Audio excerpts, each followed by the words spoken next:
The Nepal political crisis is getting murkier. In what is already appearing to be a prolonged crisis, both factions of PM Oli and opposition leader Pushpa Kamal Dahal are battling it out on the streets. While the Supreme Court is yet to pronounce its assessment and ruling, the leaders have stepped up their blame game. PM Oli, who has been expelled from his party, has very conveniently returned to his nationalistic rhetoric to regain what observers have dubbed lost support. The opposition, meanwhile, has vowed to intensify its movement until what they say, justice is served and parliament is restored.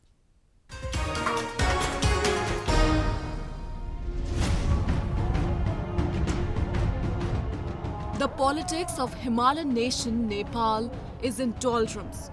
A large section of country's citizenry has taken sides and is on the streets rooting for its leaders' stand and demand.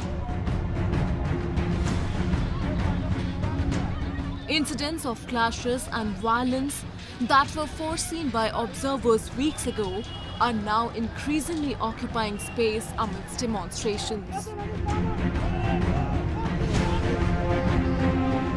Opposition, which has escalated its demand of reinstating the parliamentary functions, has garnered more support of late. Tens of thousands have added since the lower house of the Nepalese parliament was dissolved by Prime Minister KP Sharma Oli on 20th December. The men at the helm of the swelling opposition, Pushpa Kamal Dahal, who goes by his Namdegir Prachanda, has even warned of a revolt if what he calls the unconstitutional move was not rolled back. यदि संविधानको अक्षर र भावना, संविधानको मर्म र भावना विपरीत, नेपाली जनताको चाहना र आकांक्षा विपरीत केही काम गरियो भने त्यो दुर्भाग्यपूर्ण हुनेछ। त्यो नेपाली जनतालाई सही हुने छैन।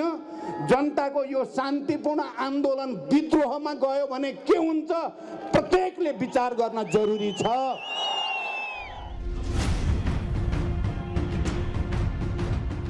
Meanwhile, KP Sharma Oli, now the caretaker Prime Minister, who has already announced date of the snap elections in April and May, has launched scathing attacks on opposition, saying they never let him work and wanted to topple his government. Since this dissolution, Oli has been in a campaigning mode, asking people to back him in the upcoming elections. He has resorted to nationalistic rhetoric, asking people to unite against the force which he accuses of harming the sovereignty of the country. Opposition has dismissed it as desperation.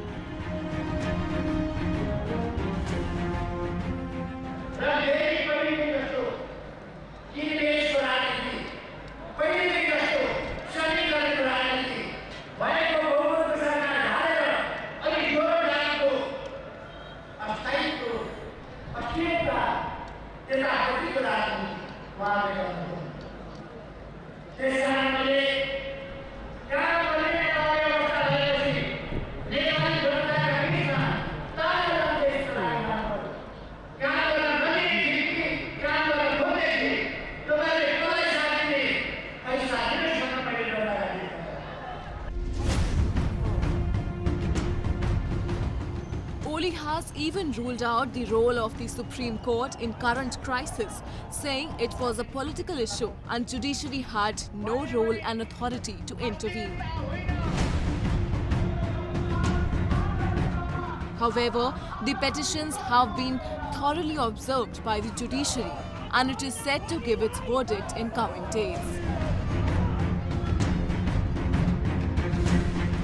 While an Oli victory would push country towards elections on 30th April and 10th May, a different ruling could bring his political ambitions to an end.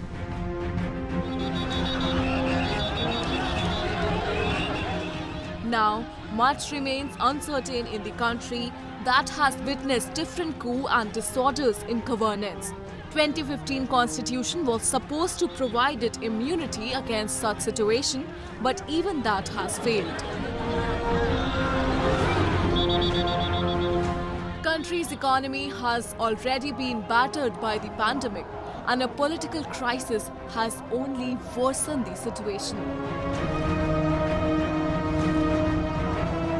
And while observers across the world are closely monitoring the rapidly evolving dynamics of Kathmandu, the country might be pushing itself into deeper trouble, where it would be no less than an uphill task to recover from even after the crisis is over.